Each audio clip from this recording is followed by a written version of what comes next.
We're talking about firearm safety with Dr. Jennifer McCain of the Emergency Department here at Children's of Alabama. So, Dr. McCain, I know that it's very important for parents to have these conversations with their kids about firearm safety.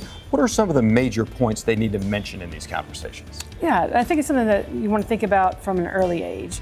And so starting from a young age, making sure that their kids know that guns aren't toys, and that they should never ever touch a gun under any circumstance. And even if they think that something might be a toy, they should always consider it to be a gun and that it's loaded. And once they see it, they should not touch it, walk away, and find an adult. How about different age groups? Are there different messages for different age groups as parents think about these conversations? Yeah, absolutely. So the first little bit, the younger age group, I think the most important thing is don't touch, walk away. As they get older, kind of explaining some consequences of what would happen. Thinking about they're watching a TV show or a movie or playing a video game that has guns in it, making sure that the kids understand that's not real.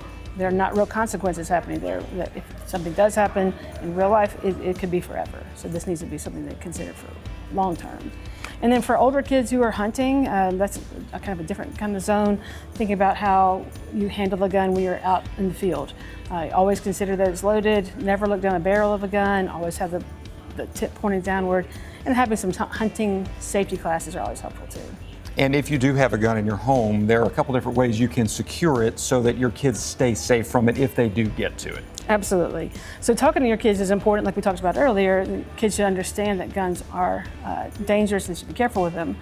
But more than that, us as adults need to be aware that those guns are dangerous and that we need to put them away safely. And so if we secure the guns, there's less for the kids to have to worry about.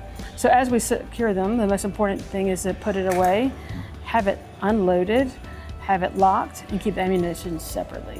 So you have the gun locks, you have the gun safes, so a lot of different ways, right? Absolutely, yes. So there's gun locks, they're cable locks that can go through an unloaded gun. There's also trigger locks, which go around the trigger, of course. And then there's safes, and there's some really cool kind of new technology that's biometric that you can use your fingerprint, and it's only available to you. Wow. And so that keeps a gun out of anybody's hands that don't need to have it. Any kind of unauthorized access. So people, of course, kids, you don't want kids touching it, teenagers getting into it and playing around with it, and you don't want anybody stealing your gun. So that way we're protecting it from all kinds of different sources. Very important to secure your firearms and have these conversations about firearm safety with your kids and teens. For more information, go to childrensal.org.